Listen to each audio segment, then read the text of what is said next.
تم کیا سمجھتے ہو جب گناہوں سے باز آ جاؤ گے کوئی نہیں پوچھے گا؟ چھوڑ دو دنیا کو، کوئی نہ پوچھے نہ پوچھے، رب تبارک و تعالیٰ تمہارا نگہبان ہے، وہ ستار و غفار و جبار و قہار، ہر جگہ سے تمہارے لیے راستے کشادہ کرے گا۔ ہمارا نوجوان یہ سوچتا ہے مولانا تمہاری باتوں پر عمل کر کے میں اگر داڑھی رکھ لوں، ٹوپی پہن لوں، میری جاب چھوٹ جائے گی، میرے لیے بڑے مسئلے آ جائیں گے۔ تم تو دنیا کو رزاق سمجھو ہو، حقیقت میں ایمان ہوتا تو رزاق حقیقی میرا اللہ ہے۔ اگر دنیا ایک دروازہ بند کرے میرا مولا 70 دروازے کشادہ کرے۔ قرآن میں میرا رب فرماتا ہے ما یفتح اللہ للناس من رحمت فلا ممسک لها وما یمسک فلا مرسل لہ۔ اللہ فرماتا ہے اللہ اپنی رحمت سے جس کے لیے دروازہ کھول دے کوئی طاقت وہ دروازہ بند نہیں کر سکے گی، اور اللہ جس کے لیے دروازہ بند کر دے کوئی طاقت وہ دروازہ کھول بھی نہیں سکتی۔ آؤ اس رحمان پر یقین کرو، اپنے گناہوں سے توبہ استغفار آج کی سب سے بڑی ضرورت ہے۔ اس جلسے کا یہی پیغام ہے میرے عزیزوں، عذابات عام ہو چکے ہیں، مولا کی پکڑ جب آ جائے گی تب پھر تم کس کو پکارو گے، کس کو مدد کے لیے پکارو گے؟ آج ہم نے سسکتے ہوئے بچوں کو دیکھا ہے، ملبے میں دبی ہوئی آوازیں ترکی میں ہو رہی ہوں گی لیکن ہماری کانوں میں بھی ان کی گونج پہنچ رہی ہے۔ قسم خدا کی میں آپ کو بتاؤں ان چھوٹے بچوں کی لاشیں ہمارا کھانا بے مزہ کر جاتی ہیں، ان عورتوں کی آہیں جو سیریا میں، ملک شام میں اور یمن میں تڑپ رہی ہیں، انہیں دوا تک کا سامان نہیں ہے، انہیں کھانے کے لیے ایک لقمہ میسر نہیں۔ یمن کی سرزمین پر ہم نے دیکھا ہے بچے گھاس کھانے پر مجبور ہیں، بہت سارے لوگوں پر ایک لقمہ گوشت کا ایک ٹکڑا نہیں پہنچتا، لیکن تم دیکھو تمہارا حال کیا ہے، تم اپنے گھروں میں تھالے بھر بھر کر کھاتے ہو، پھر بچا کر کے گٹر نالیوں میں پھینک بھی دیتے ہو۔ اللہ نے تمہیں ہر طرح کی نعمتیں دی ہے، یہی تو مسئلہ ہے، الہاکم التکاثر حتی زرتم المقابر۔ مولا نے فرمایا تکاثر، کثرت نے تمہیں غافل کر رکھا ہے، ہر چیز تمہارے پاس زیادہ آ گئی اور تم غافل ہو گئے، تم غافل ہو گئے، تم لاپرواہ ہو گئے۔ تمہیں کیا لگتا ہے تمہارے اعمال کی وجہ سے تمہارے گھر میں برکتیں آ رہی ہیں، تمہارے کاموں کی وجہ سے تمہارے اندر کشادگی آ رہی ہے؟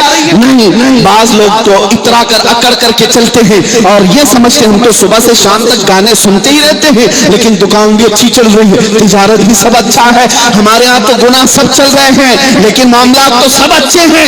تم ہرگز اس خام خیالی میں نہ رہنا کہ تمہارے کاموں کی وجہ سے یہ عذابات رکے ہوئے ہیں۔ نہیں، میرا رب فرماتا ہے وما کان اللہ لیعذبہم وانت فیہم، اس امت پر اللہ اس لیے عذاب نہیں بھیجتا کہ ان کے بیچ میں میرا محبوب آرام فرمائے۔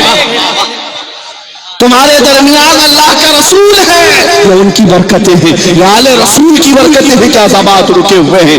لیکن اے مسلمانوں، اے رب ذوالجلال کے ماننے والوں، میرے مصطفیٰ کریم کے امتیوں، تمہیں میں اسی رب کی طرف بلا رہا ہوں۔ قرآن میں رب تعالیٰ نے فرمایا یا ایھا الناس اتقوا ربکم، اے انسانوں اپنے رب سے ڈرو جس نے پیدا کیا، جو کھلا رہا ہے، جو پلا رہا ہے، اس وقت بھی تمہارے رزق کا انتظام کر رہا تھا جب تم ماں کے پیٹ کے اندر تھے۔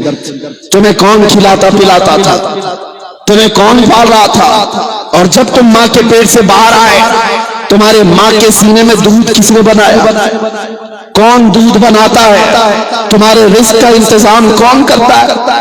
یہاں تک کہ تمہارے بچپنے میں فرشتوں کے ذریعے تمہاری اس نے حفاظت کی، وہ رحمان جس نے تمہیں مفت میں سانسیں عطا کی ہے۔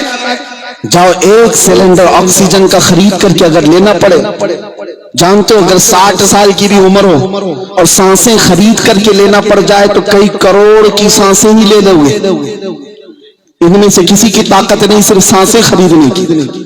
رب تبارک و تعالیٰ نے بنا کسی معاوضے کے تمہیں مفت سانسیں دی، یہ اس کی زمین ہے، اس کی سلطنت ہے، اس کا آسمان ہے، لیکن اس کی ہی زمین پر جب بندے نافرمانی کرتے ہیں مجھے بتاؤ پھر بھی معاف پر معاف کرتا ہے وہ مولا، رحم پر رحم، فضل پر فضل ہے۔ یہاں تک کہ میں نے روایت میں پڑھا سمندر بارہا باہر کی طرف آ جاتا ہے، دن میں 2 مرتبہ وہ کنارے پر زوردار موجیں مارتا ہوا باہر آتا ہے۔ کیوں آتا ہے؟ فرمایا گیا سمندر اللہ کی بارگاہ میں یہ عریضہ لے کر آتا ہے مولا تو اجازت دے دے میں باہر نکل کر تباہی مچا دوں، یہ بندے تیری زمین کو جو اپنے گناہوں سے لال کر چکے، یہ نافرمانیاں جو کرتے ہیں زمین پر، مجھے تو اجازت دے دے میں پھیل جاؤں اور ان کو ہلاک کر دوں۔ ہر دن رب تبارک و تعالیٰ سمندر کو روکتا ہے، واپس چلا جا، میں اپنے بندوں کے توبہ کا انتظار کر رہا ہوں۔ رب تعالیٰ اپنے بندوں کے توبہ کے انتظار میں ہے۔ ہر دن عذاب ٹلتا ہے، ہر دن عذاب ٹلتا ہے، اس کی رحمت ہے۔ تم کب توبہ کرو گے، کب باز آؤ گے؟ ایک بات یاد رکھنا، بعض نوجوان اگر یہ پلان بنا کر بیٹھے ہیں کہ بعد میں جب بڑھاپا آ جائے، بال سفید ہو جائیں تو اللہ اللہ کریں گے، مسجد میں جائیں گے، ابھی عمر ہی کیا ہے۔ تم میں سے کوئی ایک بندہ بھی یہ لکھ کر کے دے دے کہ وہ 60 سال تک جینے کا گارنٹر ہے، اس کی عمر 60 سال یا 70 سال ہونے والی اس کو گارنٹی؟ کیا تم نے نہیں دیکھا جوانوں کے لاشیں اٹھتے ہوئے؟ کیا بچپن میں جنازے نہیں نکلتے؟ موت کی کوئی عمر نہیں ہے، یہ جوانی میں بھی آتی ہے، بچپن میں بھی آ سکتی ہے، بڑھاپے میں بھی آتی ہے۔ جن کو بڑھاپا مل گیا، اللہ کی نعمت ہے، اللہ کی نعمت ہے۔ کیا اب اللہ تعالیٰ انہیں پھر سے موقع دیا ہے توبہ و استغفار کر کے پاک ہو کر کے آ جائے؟ بہت سارے تو جوانی میں چلے گئے دنیا سے۔ اسی لیے میرے عزیزو ہمیشہ سترک رہو، ہمیشہ الرٹ رہو۔ آج اگر عشاء کی نماز نہیں پڑھے ہو تو تمہیں احساس ہونا چاہیے، صبح ہونے سے پہلے اگر بستر پر میں مر گیا تو بے نمازیوں میں اٹھایا جاؤں گا، میری نماز باقی رہ گئی۔ اس حال میں میں اللہ سے ملاقات کروں گا کہ میری زندگی کی آخری نماز باقی رہ گئی، یہ ویسی رہ گئی۔ تمہیں جب تک اس بات کا احساس نہیں ہوگا تم گناہوں سے کیسے باز آؤ گے؟ توبہ و استغفار کو کثرت سے اپنے درمیان پھیلاؤ، جہاں بیٹھو گٹکا کھاتے ہوئے نہیں، پان تھوکتے ہوئے نہیں، انتظار کی گھڑیاں، اجعلوا الانتظار فی الاستغفار، اپنے انتظار کی گھڑیاں بھی استغفار میں لگا دو، استغفار کثرت سے کرو۔ میں اس رحمان کے جلووں میں سے ایک مثال اور بتا دوں۔ سود خوری کرتے ہوئے لوگوں کو یہ لگتا ہے کہ چھوڑ دوں تو کیسے چلے گا، میرا گھر کیسے چلے گا؟ بہت اچھی طرح سے چلے گا اگر تمہارا یقین ہو اللہ کی ذات پر۔ حضرت حبیب عجمی بغداد کے ایک بڑے بزرگ ہیں، لیکن توبہ سے پہلے کے حالات ان کے تھے، سود کا کاروبار کرتے، سود کا کاروبار کرتے۔ بیوی نیک تھی، سمجھاتی تھی باز آ جاؤ، اچھا کام نہیں ہے، لیکن پیسوں کی لت، بڑھانے کی عادت۔ ایک دن ایسا ہوا کہ بیوی نے دعا کی، مولا تو کوئی نشانی دے دے، میرا شوہر توبہ کر لے۔ اللہ ایسی بیویاں دے جو لوگوں کی ہدایت کا ذریعہ بنے۔ دعا کی کہ مولا تعالیٰ میرے شوہر کو کوئی علامت دے دے کہ وہ باز آ جائے۔ ایک دن گوشت حبیب عجمی لا کر اپنی بیوی کو دیتے پکانا، لکڑیاں بھی سود میں لائے، گوشت بھی سود میں لائے، اور جب کھانا بننے کو تیار ہونے کو ہنڈیا میں چڑھ گیا، وہ انتظار کرتے رہے۔ جب گوشت بن گیا تو ہانڈی سے اتارا دسترخوان پر، برتن اٹھا کر کے دیکھا تو اس میں خون ابل رہا تھا، پکتا ہوا خون تھا، نہ گوشت ہے نہ سالن۔ حبیب عجمی ڈر گئے، پوچھا یہ کیا ہے؟ بیوی نے کہا اللہ نے یہ نشانی بھیجی، یہاں دنیا میں لوگوں کا پیسہ چوستے ہو وہی خون تو ہے، یہ سود ہی تو ہے، اور آخرت میں تمہیں اس سے سخت ترین عذاب دیکھنا ہوگا، توبہ کرو۔ حبیب عجمی ڈر گئے۔ سنو، دل دہل گیا۔ گھر سے نکلتے ہیں، باہر گئے، بچے راستے پہ کھیل رہے تھے، سارے بچے دوڑ کر کے ادھر ادھر ہٹنے لگے، بچے آپس میں کہہ رہے ہٹ جاؤ ہٹ جاؤ، سود خور آ رہا ہے، اس کی چھاؤں نہ پڑ جائے۔ بچوں میں بھی یہ باتیں تھی۔ حبیب عجمی کے کانوں میں جب بچوں کی آواز آئی رونے لگ گئے، اے اللہ میں کتنا بدکار آدمی ہوں کہ بچے بھی میری چھاؤں سے بھاگتے ہیں، میری پرچھائیں نہیں لینا چاہتے۔ رونے لگ گئے۔ اب توبہ کا وقت ہے، یہی توبہ کا وقت ہے۔ توبہ گال پہ تھپڑ مارنے کو نہیں کہتے، اپنے گناہوں کو چھوڑنے کا احساس جس دن ہو گیا وہی توبہ ہے، ندامت ہو جائے وہی توبہ ہے، شرمندگی آ گئی توبہ ہے۔ حبیب عجمی نکل پڑے وہاں سے، جائیں تو کہاں جائیں، کام تو آتا نہیں تھا، کچھ کرنا سیکھا بھی نہیں تھا۔ ایک گاؤں کی مسجد میں جا کر بیٹھ گئے دوپہر میں، عبادت کرتے رہے، ظہر عصر مغرب عشاء نماز پڑھ کر کے گھر واپس آنے لگے۔ جب گھر پہنچے تو بیوی نے کہا کہ کیا کرنے گئے تھے آج؟ کیا کہتے اپنی بیوی کو؟ کچھ تو بولنا، کچھ تو بولنا ہے۔ بیوی سے کہا میں نے ایک نوکری ڈھونڈ لی ہے، ایک نوکری ڈھونڈ لی ہے، کام پہ لگ گیا ہوں، اب روزانہ کما کر کے لاؤں گا اجرت۔ بیوی بڑی خوش ہو گئی، کہا بہت اچھا ہے، آپ کو کام مل گیا، میں اللہ کا شکر ادا کرتی ہوں۔ کسی کمپنی میں، کسی فیکٹری میں، کسی آقا کے پاس کام مل گیا۔ حبیب اجمی نے یہی کہا۔ بیوی نے پوچھا اجرت کتنی دیا آج مالک نے؟ کہا آج نہیں دیا، مالک نے کہا کل آ جانا، کل دے دوں۔ دوسرے دن حبیب اجمی پھر گئے، کام تو آتا نہیں تھا، پھر مسجد میں جا کر بیٹھے رہے، روتے رہے، ہے اللہ کچھ سبب پیدا کر دے۔ میں ان لوگوں سے کہتا ہوں جو گناہوں کو چھوڑنے میں آئیں کائیں کرتے رہتے ہیں، چھوڑوں گا تو کیا ہوگا، کیسے چلے گا۔ حبیب اجمی روتے رہے، اے اللہ کوئی سبب پیدا کر دے۔ رات ہو گئی، گھر آئے، بیوی نے پوچھا آج مزدوری ملی مالک کے ہاں سے؟ کہا نہیں، آج مالک نے کہا کل دے دوں گا، آج بھی نہیں دیا۔ یہ نہیں بتا رہے کہ مسجد میں ہے۔ تیسرا دن آیا، تیسرے دن بھی خالی ہاتھ آیا۔ بیوی پوچھتی رہی اور اس کے بعد کہنے لگی تم ذرا برابر فکر مت کرنا، اجرت نہ ملے تو کوئی بات نہیں، میں پانی پی کر گزارا کر لوں گی، میں پانی پی کر گزارا کر لوں گی، میرا پیٹ بھرنے کے لیے دوبارہ کوئی حرام کام نہ کرنا۔ وہ خواتین تھی، وہ بیویاں تھیں۔ یہاں کچھ لوگ تو بیویوں کے میک اپ سامان لانے کے لیے حرام کام میں چلے گئے۔ ہاں بیویوں کا پیٹ نہیں بھرتا اس لیے وہ حرام کاموں میں لگ گئے۔ میں عورتوں سے بھی کہتا ہوں اپنے شوہروں سے بے جا مطالبے مت کرو۔ تمہارے شوہر کی تنخواہ اگر 10,000 ہے تو اس سے 15,000 کا مطالبہ کرو گی، وہ کہاں سے لائے گا بقیہ 5,000؟ چوری کرے گا، لوگوں کے جیب مارے گا، یا کسی کو ٹوپی پہنائے گا، دھوکہ دے گا۔ عورتیں بھی سبب بن جاتی ہیں اپنے مردوں کو بہکانے کے، لیکن وہ خواتین تھی جو اپنے شوہر کو یہ کہتی ہیں میں پانی پی کر رہ لوں گی، حرام کام مت کرنا۔ 3 دن گزر گئے، 4 دن گزر گئے، 5واں دن تھا، کوئی اجرت نہیں، کوئی اجرت نہیں۔ کہاں سے آتی؟ مسجد میں بیٹھ کر کے آ رہے۔ رات تھی، 5واں دن تھا، بہت تاخیر ہو گئی، اب گھر کی طرف جانے کے لیے پیر بوجھل ہو گئے۔ آج پھر بیوی پوچھے گی، آج پھر عورت پوچھے گی کیا لائے؟ کچھ کما کر کے لائے؟ کیا جواب دوں گا؟ گھر کے دروازے تک پہنچے تھے، گھر کے اندر خوب اجالا ہے، روشنی ہے، اور جیسی دروازے کے اندر داخل ہوئے دیکھا دسترخوان بچھائے، طرح طرح کے کھانے لگے ہوئے، طبق سجا ہوا ہے اور بیوی تیار کھڑی ہے۔ حبیب اجمی اندر آئے اور پوچھا اپنی بیوی سے اچانک یہ میرے گھر میں روشنی اور اتنا کھانا اور یہ دسترخوان کہاں سے آیا؟ کیا تو کوئی غلط کام شروع کر چکی؟ بیوی نے کہا کیا مذاق کرتے ہیں آپ جس کے ہاں کام کرنے کے لیے جاتے وہیں کا ایک خادم آیا تھا، اللہ، آپ جس کے ہاں مزدوری کے لیے روزانہ جا رہے ہیں، آپ کے مالک نے ایک خادم کو یہ طبق دے کر بھیجا اور مجھ سے یہ کہا اے خاتون قبول کر لے، حبیب اجمی کو آنے میں تاخیر ہو جائے گی، دسترخوان سجا لے، جب تیرا شوہر آ جائے اس سے کہہ دینا ہم نے تیری مزدوری کو پسند کیا ہے، کام اور زیادہ کر، اجرت اور ملے گی۔ کیا بات ہے، اللہ یا رسول اللہ زندہ باد۔ حبیب اجمی نے جب یہ سنا ان کی آنکھیں پھٹی کی پھٹی رہ گئی۔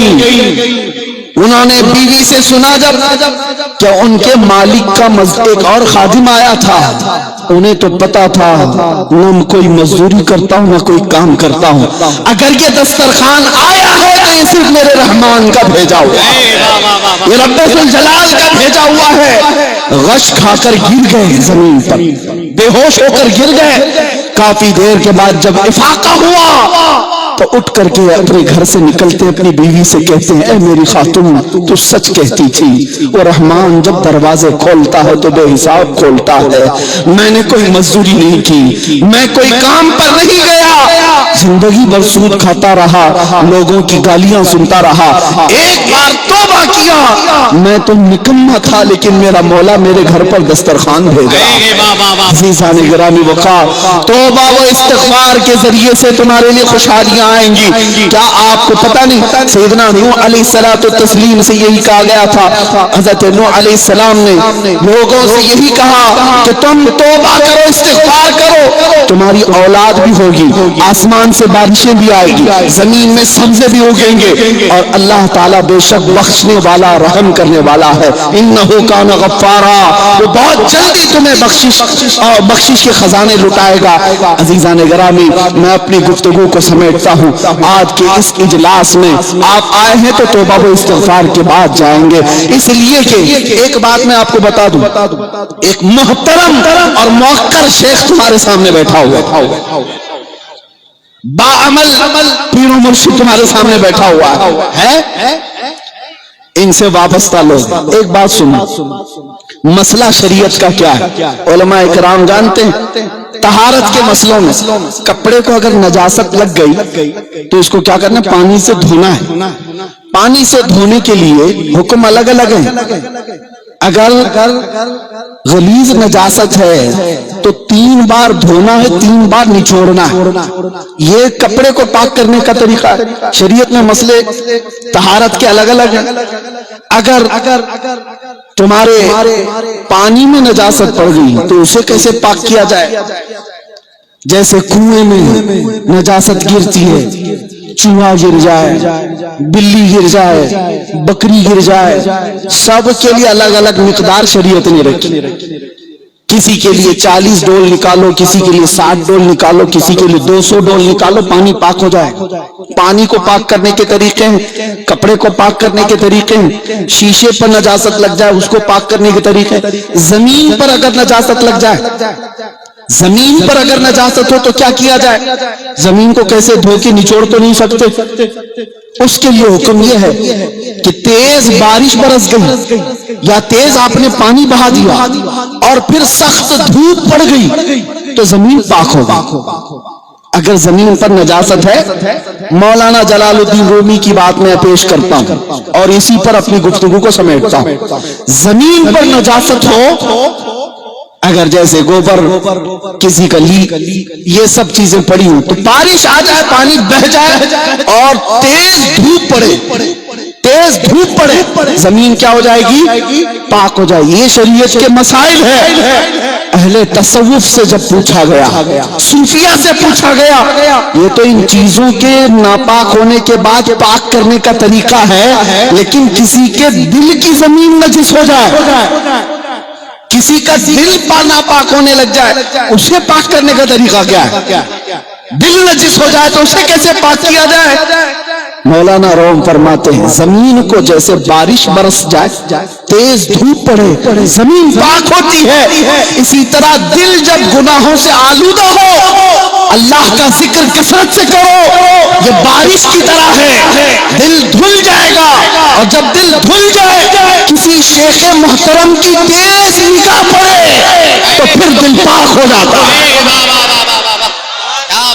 باعمل شیخ کی نگاہوں کے سامنے اپنے دل کو لے آؤ، پہلے ذکر کرو، پہلے توبہ کرو، استغفار کرو، دل دھل جائے گا، اور پھر شیخ کی نظروں کے سامنے دل کو لاؤ تو دل پاک ہو جاتا ہے۔ اسی لیے ہم نے دیکھا ہے گناہوں سے آلودہ ہو کر کے بھی کوئی غوث پاک کے دربار میں آتا تھا، لیکن غوث کی نگاہ کیا پڑتی، وہ پاکیزہ ہی نہیں بلکہ زمانے کا قطب بھی ہو جاتا تھا، زمانے کا ولی بھی بن جاتا تھا۔ اللہ کریم ہمیں توبہ و استغفار کی توفیق عطا فرمائے، مولا اپنے عذابات سے ہمیں محفوظ فرمائے، اور رب تبارک و تعالی ہمیں اپنے مشائخ کا سایہ ہمیشہ ہمارے سروں پر قائم و دائم رکھے۔ میری گفتگو کے خلاصے میں یہ بات کہنا میں ضرور سمجھوں گا، ضروری ہے، اس لیے کہ اس کے بغیر میری تقریر نامکمل ہے۔ بات یہ ہے ادھر ادھر کی کیوں کہوں، ادھر ادھر جانے کے اشارے کیوں دوں، بس بات اتنی ہے کہ محمد سے وفا تو نے تو ہم تیرے ہیں۔ یہ جہاں چیز ہے کیا، تم کس کے لیے لڑو گے؟ کرسی چاہیے، اقتدار چاہیے، سیاست چاہیے، میاں یہ چیز ہے کیا؟ لوح و قلم تیرے ہیں۔ یہ جہاں چیز ہے کیا، لوح و قلم تیرے ہیں۔ اٹھو قوت عشق سے ہر پست کو بالا کر دو، دہر میں نام محمد سے اجالا کر دو۔ وآخر دعوانا الحمدللہ رب العالمین۔